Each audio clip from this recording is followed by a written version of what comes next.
As of macOS Catalina, we now have years, months, days, and all Photos tabs across the top of the Photos window, instead of Photos, Moments, Collections, and Years.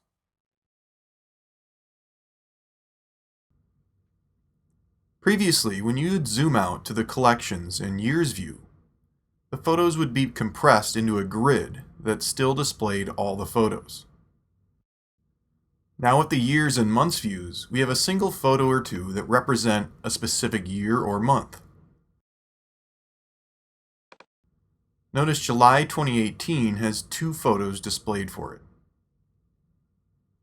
When I double-click on an image in the Years view, it jumps me into the Months view. Double-click again and we go into the Days view. In the Days view, the Photos app will present a set of images or videos that represent a single day or a stretch of multiple days. As I scroll through here, notice that when a video is displayed in a larger tile, it will play automatically. I can't pause or control the video in any way. We also can't control which photos are displayed in Day View.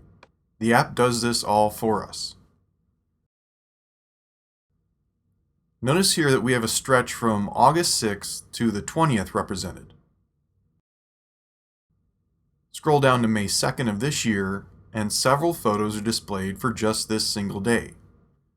So it's going to depend on how many images were shot over a day or more to determine how the layout of the day or days occurs.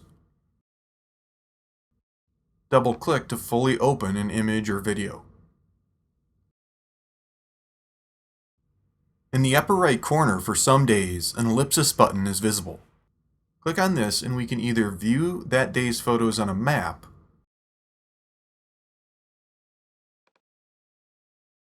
or in a memory movie. These movies are assembled automatically by the app. Click the gear icon here in the controls to change the style or length of the video. Photos will do this on the fly. Unfortunately, there's no way to share or save these movies. They're just for quick playback within the Photos app.